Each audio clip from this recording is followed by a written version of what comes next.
We're back on the Up in the Blue Seats podcast. And the boys are going streaking 5 in a row on the road. Hell of a road trip.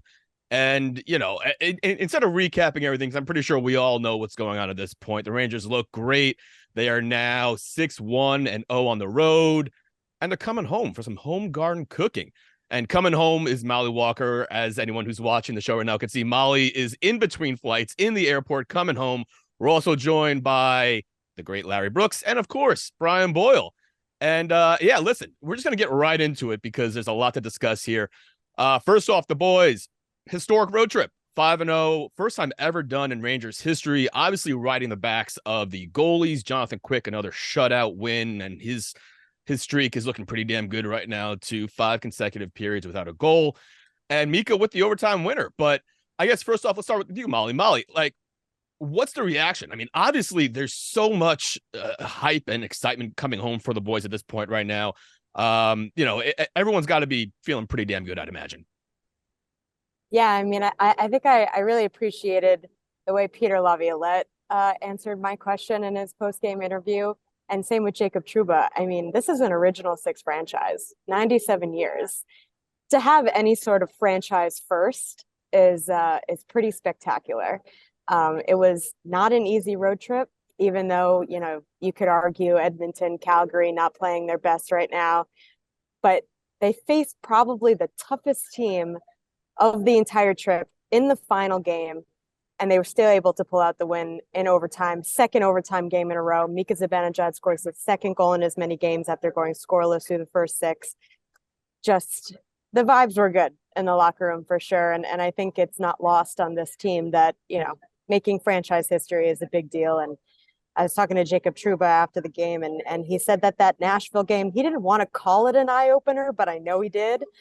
He said not an eye-opener, but I know it was. And they're still trying to find their identity, but I think that this trip definitely helped them, work towards that a little bit more. Brian, I guess what goes through a player's mindset when you have a 5 game, especially it's such a long road trip. This is the longest road trip that the Rangers have all year. But what goes through the mindset of just, I guess, trying to stay sharp? You're constantly bouncing between different cities. You're on the road. You're away from family, away from what your home comfort is. And then to be able to pull out these victories, these overtime victories, and keep a streak going and staying hot like that.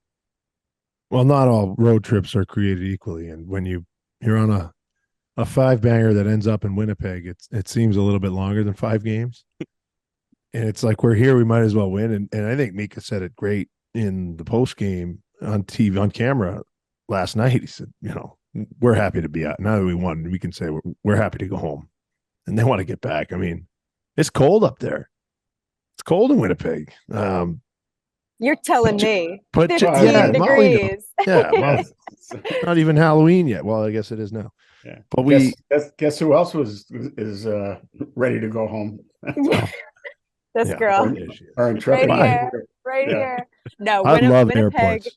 Winnipeg, you got the snowbanks up already high. I mean, it's October. It's the end of October. Like you would never know. You would never know. But no, it was get some Timmy Hortons.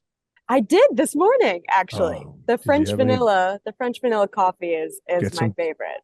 Timbits, though. Did you get any Timbits? Mm-hmm. Those are good too. You should have seen the guys in the locker room last night were slamming some pizza. Jimmy VC sitting in his locker. I didn't even want to go up to him and disturb him. Jimmy's a great quote, and I always like to go up and get a good quote from Jimmy. But he was enjoying that pizza. He earned that pizza, and I just didn't want to disrupt him. Well, they all did. That was something that, it's, you can say it all you want. It's never been done. Contributions from a lot of different people. I saw a stat about Mika and his one-timer finally going in. It was like the most one-time attempts without a goal in the whole league. So to bury one, and I didn't score a lot of one-timers, didn't take a lot of one-timers, but when they go in, it's the greatest feeling. And so that's a great sign. It really is a great sign. Now you hope that when they get back, they recharge. That's a tough game when they come back from that road trip, especially with success. But they should be feeling good about themselves. Yeah, I saw something online that it looked like Mika's game-winning one-timer went through Hellebuck. Like it had like, right? Like, there's just the smallest little window. But that's the thing. I think that this Rangers team, 3-on-3, it bodes well for them, just with how much skill they have. And when I mean, the last two overtime periods, they've spent I mean, I know last night was they were on the PK, but they spent so much time in their own end. And then the one time they get up, they score and they finish the game. So Well, I mean, you can't argue with that. exactly. They're outshot 6-2 in Vancouver and win, and they're outshot 5-1. Or maybe it was the other way around. It was 5-1 and 6-2 in the two overtimes. They were outshot, and they won the both because, again, they are opportunistic, but Shesterkin also is playing at an elite level. His save percentage is a little low because he had a couple of tough games. And early in the season, you can't make up for a bad game, but statistically, but he's winning games for them. And that's what he did in his Vezina year. That's what he did not do for the first 4 months of last year. He's back. I mean, I don't think there's any doubt. He's back to where he was. And I think he was back to where he was in the playoffs last year. I think the last couple of weeks of the season, Igor then was their best player in the series against New Jersey, and he's right back.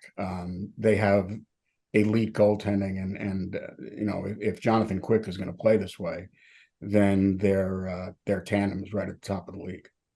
No question. Think about that for a second, though. Think about 5-1, 6-2 in shots. So yeah, okay, 5-on-5. That's whatever. It's a short period. Think about the shots taken in overtime.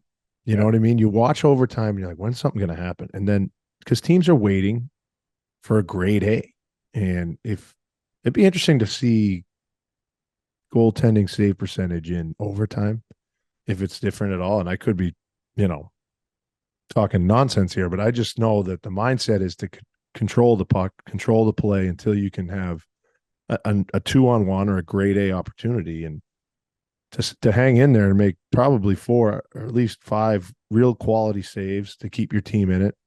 It shows you how elite that their goaltending really is. I think the other layer to this road trip that we have to point out is, for as much as they might be lacking 5-on-5 offense, their special teams is going to play the way that they've been playing, then it's clearly not that big of a deal. And actually, Brian, I wanted to tell you that since you said what you said about Fox and how I don't think he gets nearly enough love for what he does for that power play. And now 3 power play goals, which is a single season high for him. And we're, 8-9 games into the season. You can only imagine how many more he's going to put up. But him and Artemi, that power play does not click the way that it does without their distribution, and their passes. And it's just been absolutely automatic. I mean, they're leading the league in 5-on-3 goals, which, again, the opportunistic 5-on-3, you have to capitalize, and they have been. Well, as I said last week, I mean, this really is where they should be. This should be an elite power play. They have an elite ingredients. Yep. They should be a 30% power play, right around there. And that's where they are right now. And again, we talked about last week. They tied the game last night on a power play goal in the third period. These are the power play goals elite power play units score, right? And the interesting thing too is that first unit is on and on and on because they're just scoring goals. They are scoring goals. Could have had another one. They're not giving the second unit a chance. What's that? Well, they could have had another one too. Wasn't that on the power play? Could just hung on the goal line, and yeah, it just wouldn't go in. I was, what is going on? But I agree. Yeah. What do you do if you're Lavi? You got to put him back out there. It's just so dangerous. Yeah. The other coach is saying stay out of the box. That's all he's saying. Right. Give him 1, give him 2, maybe 3, and we might be able to frustrate him. But here are the stats: 8 goals in the first 9 games on the power play. 8 goals in first 9 games at least. 11 power play goals, the third most in the NHL. You guys talked about Foxy and Artemi. But Chris Kreider leads the league with his 4th power play goal this season against the Jets, and he's also 1 away from tying Andy Bathgate for the most in franchise history, or 1 goal away from. Well, he's the best in the world at what he does. He is. And he simply is, and that's why I always laugh when I see these projected Team USA rosters for a tournament in 2024, 2025, and Kreider is not on the list. And I'm thinking to myself, are you kidding me? He's in my net front guy. I don't care. He's on the power play for Team USA. But put him anywhere. You could put him in any spot. Skill. What's that? And you could play him anywhere at 5. And you could play him anywhere. Yeah. He's still a machine. He's a big, strong man. Those are always fun. Those are fun. A lot of those teams are what like the kids have put on there. My son would go up and throw it on his Xbox, EA Sports. Yeah. Those Team USA teams. We know that. And hopefully whoever's running the best on best for USA knows that as well and makes the right informed decisions. There's a couple of guys that I know are always on those lists that I just shake my head. No, there's no way. Just what they'll get exposed. Well, listen. So the boys come home this week. Mollie, obviously you'll be back. Hopefully you don't have any travel issues coming home as you did before. But taking a quick look ahead, we got the Hurricane coming up on the 2nd. You have Minnesota on the 4th. Is it tough coming off of a road trip when you have such a high like that? You're riding a 5-game win streak, and then you come home. Should it be easy going for the guys? It's just easy to kind of get back in your own bed, get back into your own rink, or is there a sense of pressure now? You're coming off of a hot road trip, and now it's like, all right, let's perform in front of the Garden faithful. I definitely think that it was an emotional road trip for sure, and they are probably coming off a high, but they'll have the day today. What is today? Tuesday. They'll have Tuesday. Seriously, I don't even know what day it is, what time zone I'm in. Don't ask me. They'll have the day Tuesday. They'll practice Wednesday, and I think that practice will be really important. And I just feel like Peter Laviolette is the kind of guy that, with his pulse on the team, whatever he says to them in their group huddles at the end of the morning skates and stuff, that'll definitely help. But I also think it's not lost on this group that this game on Thursday is the biggest test of the season thus far. 110%. That is a statement game that is coming up on the schedule. The Hurricanes are a deadly team. I don't even know what their record is, to be honest with you, but I'm sure they're doing just fine. But I think it's definitely a big game, and I think that's something that they know. And I feel like, obviously winning is fun and they're having a good time and they want to keep going on that. So, I mean, Trouba talking about them finding their identity. I mean, Thursday is definitely an identity game for sure. Canes are 6-4, sitting in second behind the Rangers with 12 points so far. So yeah, it'll definitely be a test. Brian, you're shaking, no, it's just historically. Yeah. It's just historically, it's really hard. And then you think of, I don't think Carolina's wins losses wise exactly where they want to be. Everybody's been picking them to win a cup for the last 3 years. It seems like they're going to be licking their chops, and coming back east always takes a couple days.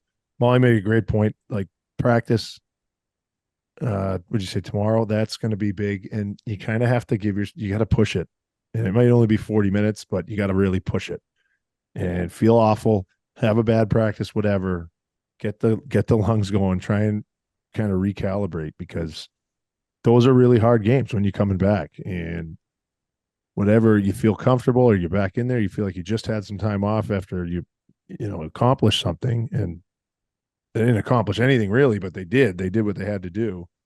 They can come in and get ready. It just shows a lot about, because physically it's a disadvantage 100%. And I don't know. Philly wasn't out west. They played Philly last night, I think. And so Carolina's not out west. They are in, they're in this time zone. They're kind of rolling along.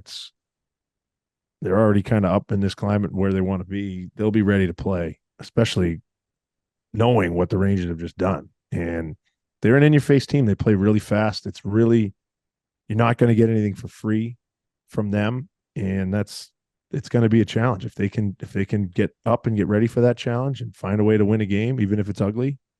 That's a big step for them mentally. That's a big step in the room. Guys can look around and say, we got something going here. Laviolette only runs hard practices. That's That's that's Up a tempo, given. baby. Yeah. Pump the That legs, is- as he says. That is a guaranteed. There's no worry about that he will run them on Wednesday. I have no doubt. The boys, they'll be up and ready for it, I'm sure. One last thing before we get to our guest, Dom Moore. It's kind of diverting from the Rangers a little bit, but it's a large topic in hockey. And the fact that we have a former player here, we have Larry, who's watched years of hockey, and Mollie, so close, spends so much time with the Rangers itself. I just want to bring up the Adam Johnson tragedy, unfortunately. And for those who aren't aware, Adam played 13 games in the NHL with the Penguins, and he was playing in the English Hockey League with the Nottingham Panthers, and there was a situation on ice, an on-ice collision, and his neck was slashed, and unfortunately he lost his life. And it's such a tragedy and unfortunate situation, and especially because he was such a young age and still playing the game. But it brings up a subject that I want to get your guys' opinions on, and it's something that the English Ice Hockey Association, they've already mandated, and that's wearing a neck guard to prevent, these kind of tragedies, anything sort of happening like this. And look, hockey is such a fast-paced game with such high impact velocities that, I'm not saying it's amazing that something like this doesn't happen more often, and thank God it doesn't happen more often, but is this something that you could see in terms of the NHL possibly putting a mandate in to wear neck guards? I know players are already starting to do it. We saw some of the Penguins do it as is, and there's talk about it, and other players have come out and said it wouldn't shock them if the NHL puts a mandate in. But I just want to get your guys' opinions on the NHL possibly making this a new mandate to wear these neck guards. Well, this would have to be collectively bargained with the Players Association, and I would expect that over the course of time that neck guards will be mandated, but I think it probably would be a process over a number of years where players are grandfathered in, players of a certain age or certain year or certain games of experience are mandated to wear it, but others have a choice, the same way it was with helmets, the same way it was with visors. I think, you think about how difficult it was to get the union to agree to mandate visors, even after there were serious eye injuries, and how many players were stubborn and didn't wear visors. Now I think there are fewer than 6 in the league who don't wear visors. And my grandson is 12. He would never even think about going onto the ice without a helmet, without a visor. He wears a neck guard because it's mandated, and I would expect that he would want to wear a neck guard for the rest of his career. So I think eventually it'll happen, but I think it'll be a process where it's collectively bargained, and the Players Association generally takes a little bit of time to come around to safety issues. Brian, you've obviously been in the middle of these conversations before. So what do you think? As a guy who I didn't put the shield on my helmet because I honestly, truly believed it made it. I was in more danger because I sweat so much. I couldn't see. I am 100% on board if they do another survey, and they did a survey, the USA Hockey, and Dr. Michael Stewart, he did it with the face shields. And he's done it with the neck guards as well. And it's interesting with certain neck guards. There's some science behind that it could potentially make it worse. The floating neck guard that you just strap on and off. Now, in 2 years ago, 2 seasons ago, a kid in Connecticut passed away from getting cut in a high school game. And I immediately went to Pure Hockey and bought the long sleeve Bauer, full on undershirt with the neck guard attached to it that went all the way up pretty much right under my son's ear at the time. Now he's grown, and I thought maybe I need to get a couple more, just have one, wash one, and it's a pain in the neck. But he's young, so it doesn't get that dirty, I guess. But this weekend, TJ Oshie's War Road cut proof wrist and neck shirt sold out. $200 a whack, which is a lot, I think, in my opinion, but worth every penny if you're a parent. And I didn't look at it like, oh, I got away with this, that could have happened to me. I just immediately thought about my son. And it's funny because I gave it to him, and the first day he wore it, he loved it. And then every single time after, there's been time where it's wet and he has another, like a CCM regular undershirt with his team logo on it. That's great. I'm like, wear that. No, I got to wear my neck guard. And I was the opposite. I hated the neck guard. It choked me. I don't wear a mouth guard. I hated all that stuff. So if they can do more research on it, they can make more products and more affordable ones as well. But I understand it's probably not cheap to make. It's definitely something that I would 100% back. And I do that by having it for my son. I don't skate that much anymore. Another coach on our team texted us, said I'm $200 in the hole before I even left the rink because my wife made me buy one for my son. And then he told us the next day he was actually $400 because his wife made him buy one for himself too for his once a week men's league. So it's like, it's unlikely. Obviously, it's a very low percentage. Why would you risk it? It's a dangerous game. I did not, to be honest, I did not like the hit. Man lost his life. Thought it was sort of a reckless play. I'd have to watch it again in more detail before I don't know. It was just, it's hard. And everybody involved it's devastating. It's awful. And, to his family, my deepest condolences and sympathies, and to, to the guy on the other side too, same thing. I mean, that's a lot to take on and, to live with. I'm sure it's just devastating for everyone, both teams, the league. You go over there, a lot of guys go over there to get their masters. It's terribly sad. And I mean, that's all it is. It's terribly, terribly sad.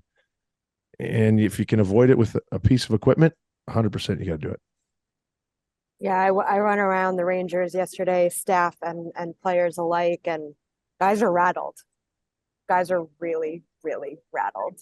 And while the Rangers, they were in the middle of a road trip, so there have not been any official conversations about, doing it as a team or, anything like that, because they were busy with the trip. But it was a topic of conversation in the Rangers room amongst the players, 100%.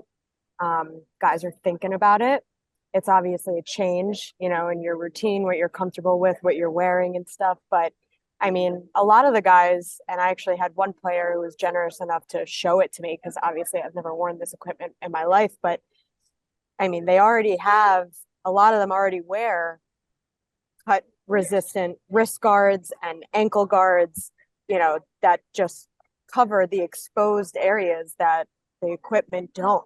And I touched it. It's like a compression, tight. It feels like a sock, almost like a compression sock. And I mean, from what I touched, it felt like it should be relatively comfortable. I'm sure the neck is a little bit different, but I mean, it's definitely something that a lot of guys in the room are thinking about.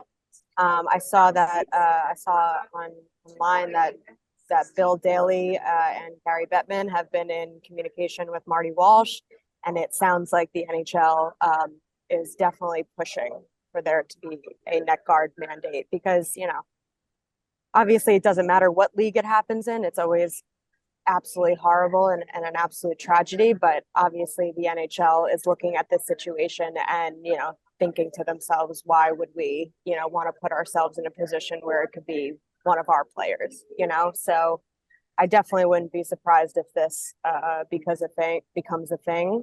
But like Larry said, it will have to be a collective bargaining agreement. Everybody's going to have to be on board with it, but I can't imagine why anybody wouldn't after how rocked the hockey world has been this past weekend. So, to echo Brian, just absolute most sincere condolences to everybody affected in this. It was just an absolutely horrible, horrible situation. Yeah, Molly, I wore those. I wore the wrist ones, and lots of guys threw those on their feet after the Matt Cook, Eric Carlson situation where Eric lost most of his Achilles. So people, it doesn't affect your mobility. If it doesn't affect your mobility or your vision, guys are going to do it. If they got the shields passed through, my guess would be that you're going to see everybody wearing them. Maybe not next week, but I think guys are going to buy in, and most guys have a shirt on underneath. You change it, you'll have 3 or 4 of them for the season. But again, the ones that are attached to a shirt, almost like a turtleneck, have proven in terms of injury, or if you're wearing a neck guard and you get something near your neck, they prevented injury better than just the floating. And I just want people to understand that and know that, because sometimes just a floating neck guard can, in fact, make it worse. I mean, I don't know if you guys remember, but I was covering the Islanders. I think it was the 2021 season. They had 3 separate incidents with skate lacerations. Casey Zizekas, Cal Clutterbuck, to his wrist. He missed 30 games for that. And Johnny Boychuk, straight down the face. Yeah.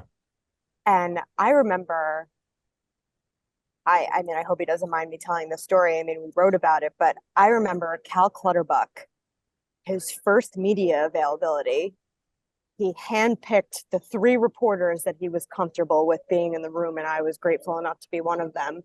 And he came out and he spoke so candidly about how traumatizing the experience was and how he will never be the same player again because of it.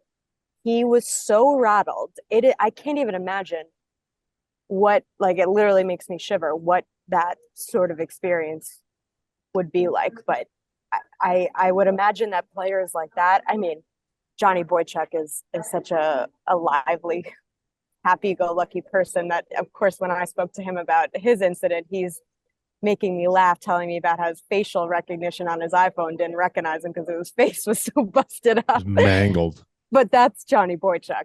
But I remember Cal, oh God, he was just so, his whole demeanor, he was just so violently uncomfortable with even reliving the experience with us and talking about it, that I can't imagine that guys that have had that experience wouldn't, come out and say, guys, we need to do this. This is for our betterment, and we just need to, the guys that don't want to do it just need to suck it up.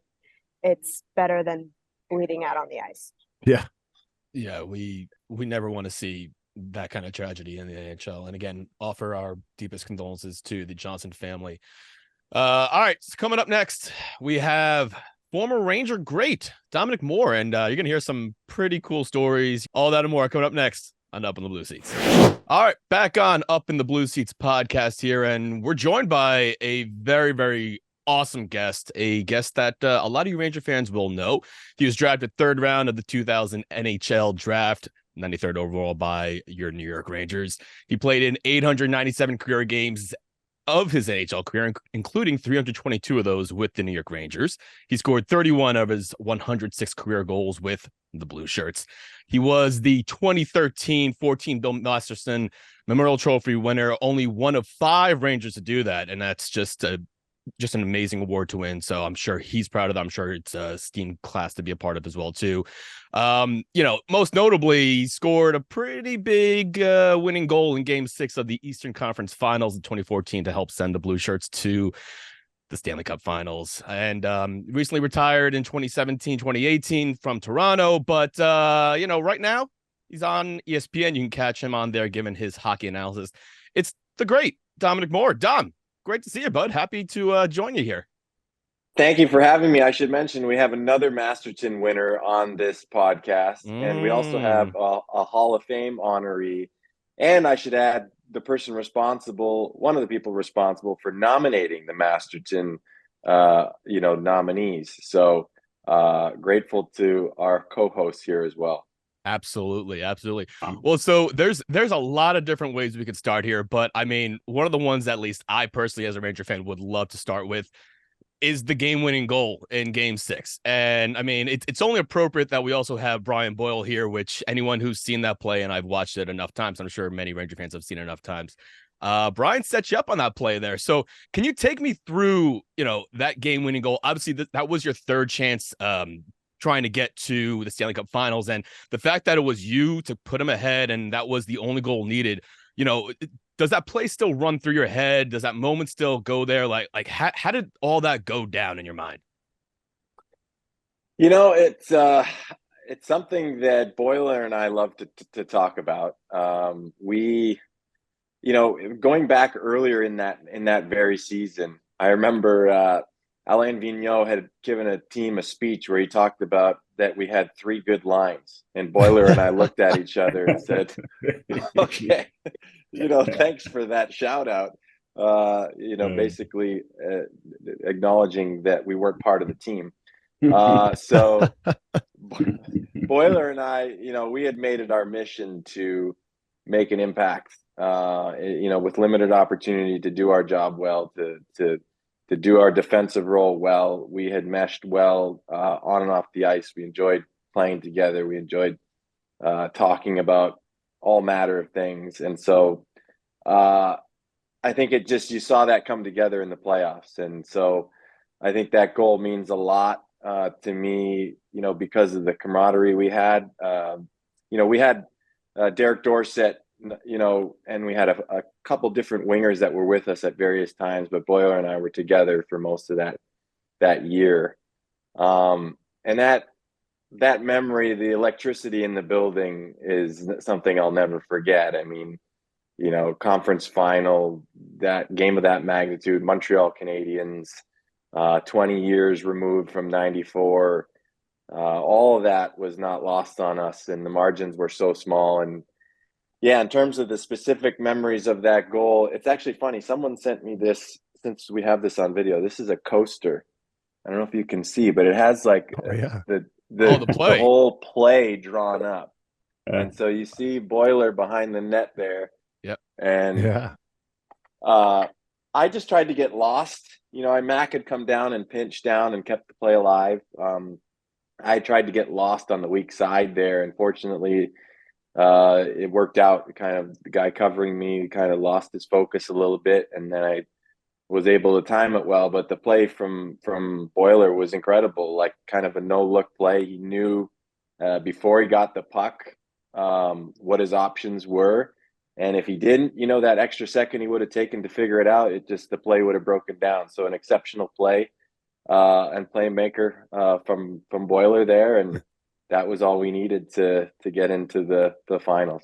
I actually had a question for you two guys. You had 5 centers on that team, right? I mean, Stepan, Brassard, you, and Brad Richards. And it was interesting because I've been looking back at this. There are a number of times I've looked back at it, but Richie actually was on the wing for the first couple of months of the season. And you two guys both were in the middle. And then at some point, maybe in late November, December, you wound up together on the 4th line with either Dorsett, or then later Carcillo came over and was one of the two. But I was wondering, did AV leave it up to you to decide who was going to play the middle, who was going to play the wing? Or did he tell you, Don, you're in the middle, Brian, you're moving to the wing, this is how we're doing it? Or was it just how your comfort zone was? How do you remember that, Boiler? I don't actually. I assumed I was on the wing. I think he just probably put it on the board. I don't think he took that much time. Yeah. I think one day the lines were what they were. And I just remember, I don't know who started the conversation, but it probably was short too, because we understood, if I'm back first, I'm just going to play low for a while until we could switch it out. Yeah. And you could be as aggressive as you wanted on a face-off. If we got kicked out, the next guy was going to come in and probably win it. We were both, I think, mid 50% anyway. I think it was, we meshed really well. I mean, and, from Larry's point, what we played together for almost a whole year. And I don't know a year. I mean, the year with Fedotenko and Prust, we played a lot together prior to Dom getting there under Torts. And those are the only 2 years I pretty much I knew who I was playing with. And it was Prusty, and then it was Dom. Like, I was just, that was, and it showed, I think, as the year progressed. Now, I want to say one thing about the goal. I hung behind the net because there was like a trust factor on who was out there, right? We had Mac out there. It was probably, was Danny G out there too? I don't have the coaster in front of me. Who's yes, the right T? Girardi was staying put right up near the blue line, as he should have been. And exactly. So and it just went into like Mac knew to go down because he knew someone was covering for him, being Dom. I'm hanging behind the net because Mac's going down in the corner, and if he's going down, I know he's getting the puck because he's not going to go down if he's not. He's such a smart player. And then to Dom's point, I did get it and kind of spawned on my backhand and threw it out front, but and we've talked about the Garden Ice before. Dom's the ability to catch that pass, if he missed it, it was not a flat pass. I'm going to say that very clearly. Him handling it prevented probably a 2 or 3 on 1 going the other way, because that was, I put some stake on it, and he handled it and scored. But there was a trust factor there, I think, from all 5 guys, and we were wearing him down for a while on that shift. So I said, we might as well take the chance. And he was right where he had to be. And I remember, like, I've seen the celebration, and I was just kind of like slowly moseying over, looking around, taking it in, because I was like, I can't believe that worked out, because it seemed like we worked so hard all year and didn't get a whole lot of show for it in terms of offensive contributions. And then in the playoffs, it sort of turned for us. And it was just a complete combination of all the talks we had when we were in the Knicks room, trying to motivate ourselves before the game. And it, I try to tell people, but those things do matter, and getting to know Dom and trying to figure out each other and how we played. And really, Dom said it. He was like, we're trying to squeeze $1 out of a nickel. He said it 3 or 4 times over the course of a year, and it couldn't have been more true. And we needed that. I think you need that kind of depth for teams to advance. I mean, on paper, by then, 4 teams left, everybody's just as good. Yeah. And you need other guys to make a difference. Well, you know what's interesting, that to hear what AV said, we've got 3 good lines. But he always talked in the playoffs, and listen, maybe it was because it was what he thought he should have said. You never really quite know, but he always talked about how important it was to have to be a 4-line coach. And I remember there were some years like I think the next year when you were like, Dom, I'm looking at you, when you were getting like 4 minutes a game, it was sort of like, well, what happened to the 4-line coach? But every coach, it's true, every coach likes to be thought of as a 4-line coach. There are so few coaches who will come out and say, yeah, I just ride my 9 guys. Or, I'm riding my 6. Now, Torts did. He certainly did. And I think to a fault in the 11-12 playoffs, I think. But most coaches want to be known as 4-line coaches.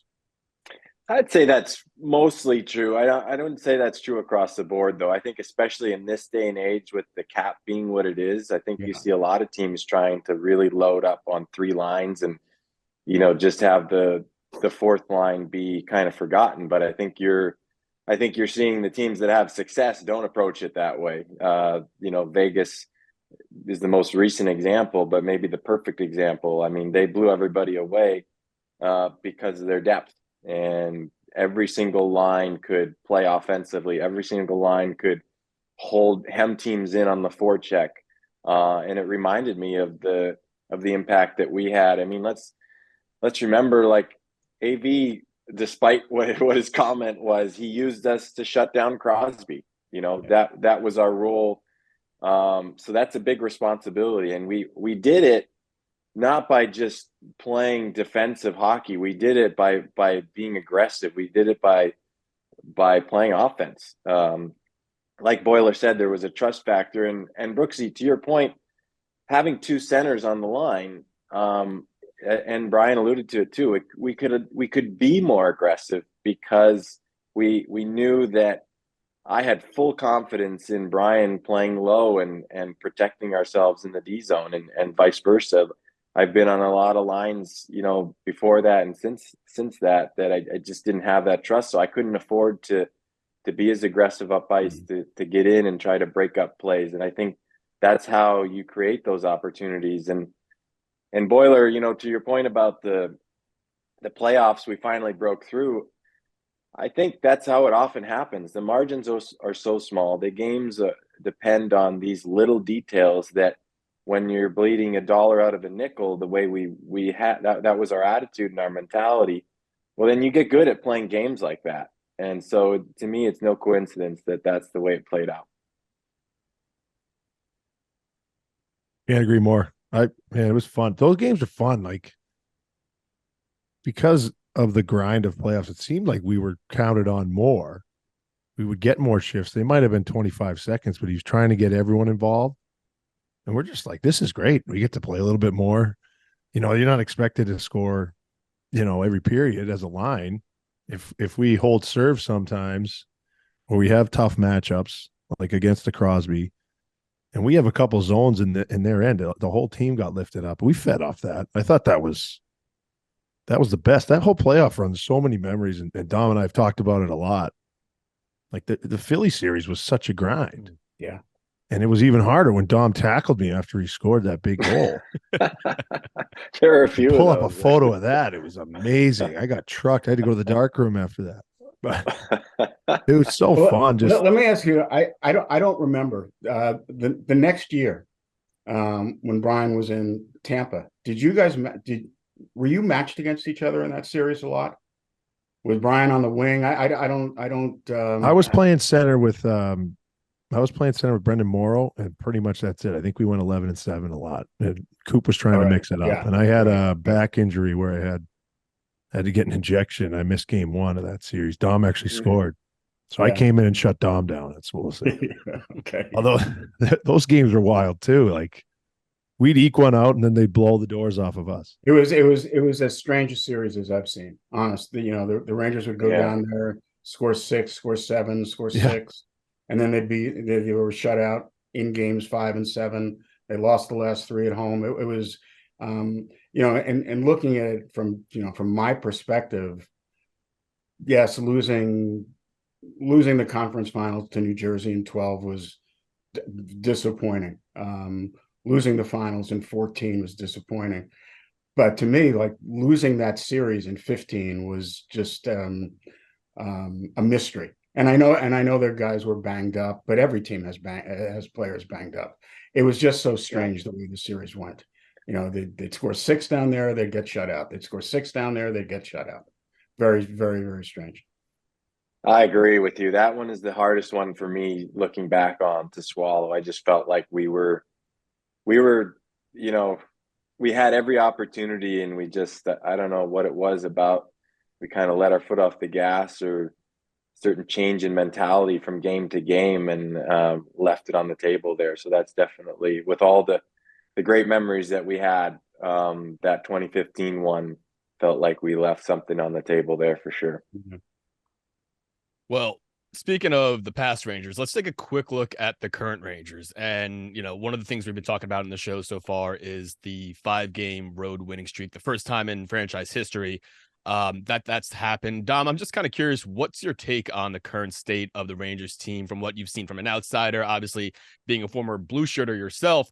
It's got to be pretty impressive, especially coming from a new head coach with Peter Laviolette taking the squad over, and having the boys playing well so far. Yeah, they look great. I mean, I liked the moves that were made over the summer. I liked I think it was the right time to bring in Laviolette. I think he's, his experience and the pedigree that he brings, and the style that he likes to coach, I think was really suited to where the Rangers are at in terms of their expectations and development. So I thought that was a really shrewd move. It's such a different thing when you get to the conference finals and then the expectations change. And I think you saw that changed, I think, the mentality in the group just that little bit last year. And those subtle changes have a big difference. And so once you go through that rebuild and now you start to be one of the big teams on campus, well, you have to learn how to handle being in that position. You have to learn how to handle those expectations, and it's a long year. I think the road wins in particular are a great sign out of the gate, because I think when you have some tough road trips to start the season, it's often a good way to get those early challenges in, and they've responded well. Never been done. It's that I didn't expect, and we were talking earlier about the odds for them to win last night in Winnipeg, and they were heavily favored. I can't believe what they're doing. They're getting great production from everybody, including, Jonathan Quick, who is, it's a small sample size, but if they can give him more games, we talked about this. This is a scary team in that division. And I think I said in the next few years, I think Jack Hughes can win a Hart Trophy. He could win it this year because the Devils are somewhat scary, but I think they're hardened. And like you said, Dom, getting through this was a huge test for them, and they passed with flying colors. I think they have great depth. I think they have the pieces, how you want to assemble it on the back end for D. I really do. I love their D. And they're guys that I think can play even better on the back end. And then, it starts and ends at goaltending. I said it last episode as well. And if you're getting vintage Jonathan Quick for spot duty, they're going to rack it up. They're going to run away with we'll see. Well, they're going to get a lot of points. It's very early, but they have guys going, and they have other guys that need to get going, and they're still piling up wins. Well, I think you have to imagine sorry, Brooksy, go ahead. No, I was going to say that to me, what's impressive about their start is that they're winning games almost against type. That they're not they're not a run and gun. Let's create. Let's go east west. Let's score all these pretty goals. They're not that now. They are trying to play a neutral zone system.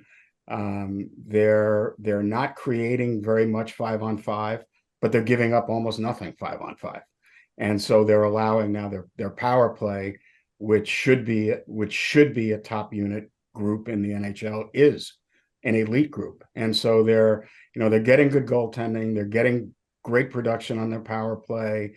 I think Panarin is playing as well as he has, but Kreider on the power play, of course. Adam Fox is playing great. But you take a look at other guys and you say, well, he's only got one goal. He's got none. He doesn't have any at 5-on-5.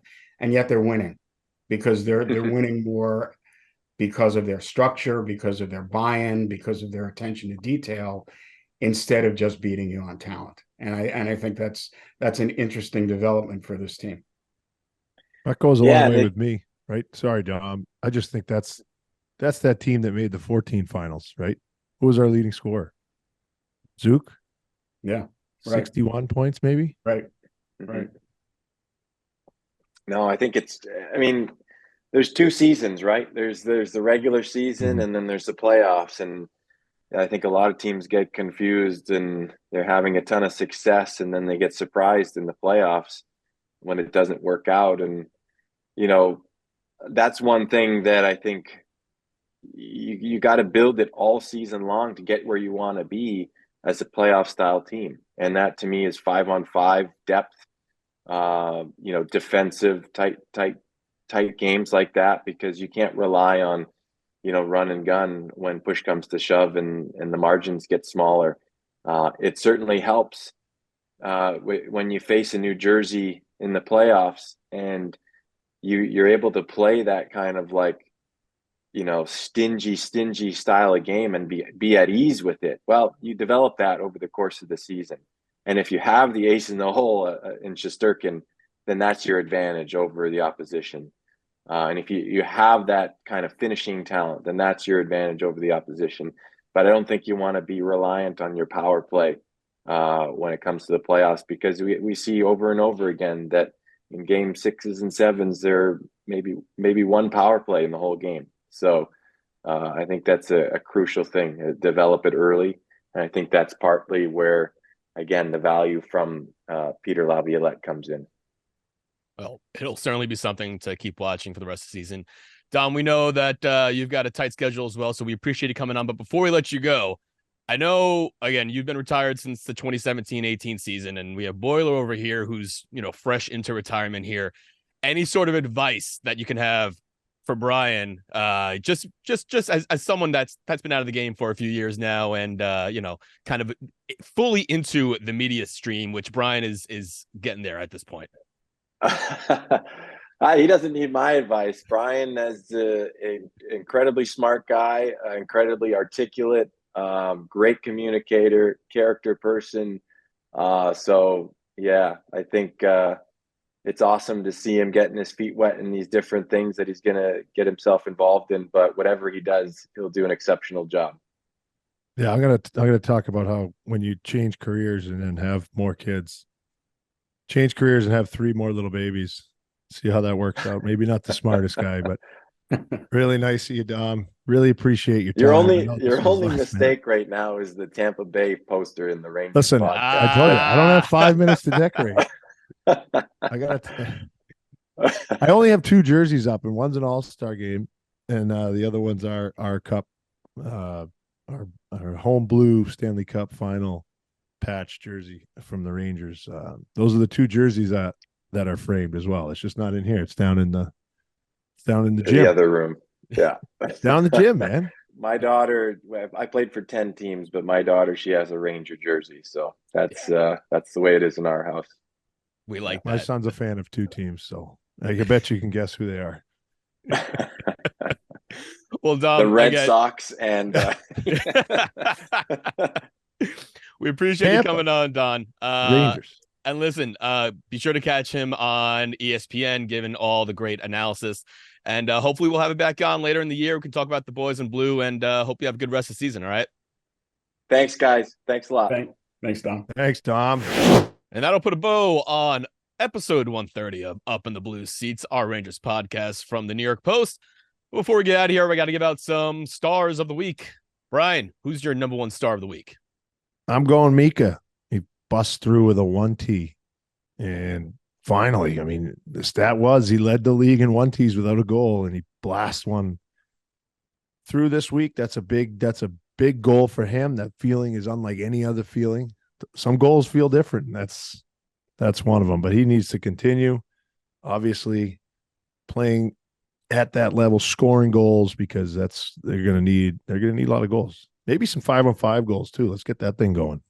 It'd be nice to see that eventually. Yeah, I mean, I'm not complaining. Goals are in general are fine with me, but nitpicking. Yeah, these are good things to nitpick about. Second star, I'm going to take Keandre Miller.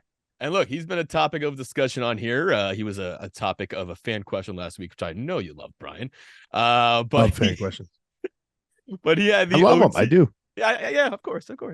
And there were some pretty good YouTube comments about that too. So, but Keandre had the OT winner in Vancouver. Look, he's coming on strong, man. And again, it's something that you need to see from him. Everyone expecting him to keep growing and get better. And I can only imagine getting a game-winning goal like that. That's exactly the mentality that you want to be in, and it's good to see. Plus, it kept the win streak at 4 games. And we need a third star. We don't have Mollie here, unfortunately. Quickie. She's yeah. You know what? Yeah, there you go. Let's Quickie, do shout out. a consensus third star, Jonathan Quick. How can you not? Again, like we talked about this earlier on in the podcast a few episodes ago. The preseason didn't look great, but now he's got 5 straight periods without allowing a goal. I mean, a backup goalie is not bad, right, Bri? Any goalie. That's vintage Quickie. I mean, that's insane depth, and he'll keep it going because he's a Hall of Famer in my opinion. So enjoy it. He's back home. He's kicking for the blue shirt. I love it. It's awesome. And it's crazy because I was looking up the stats too, and the goalie stats. And granted, it's only been 3. He's only had 3 starts so far, but he leads in like save percentages, and he looks good. So hopefully that boy keeps it up. Boy looks good. Yeah. All right. So big time thanks to Dominic Moore for joining us today. And as always, many thanks to you, Jake Brown, for producing the show. You can catch up on all episodes of the podcast by subscribing to Up in the Blue Seats on Apple Podcasts, Spotify, or wherever you get your podcasts. And if you're watching this right now on the New York Post Sports YouTube page, give us a thumbs up, comment below, and how hyped does this Ranger road winning streak have you feeling? I mean, I know I'm feeling pretty good, and we got a big week of games coming up. So you can also follow us on Twitter, X, Mollie Walker, that's 2 E's, 2 R's, and Brian at BryBrows22. We'll be back next week for Brian Boyle, Larry Brooks, Mollie Walker. I'm Andrew Harts. We'll talk to you then, and LGR, and we'll see where things go. Thanks for listening to Up in the Blue Seats. Let's do that hockey.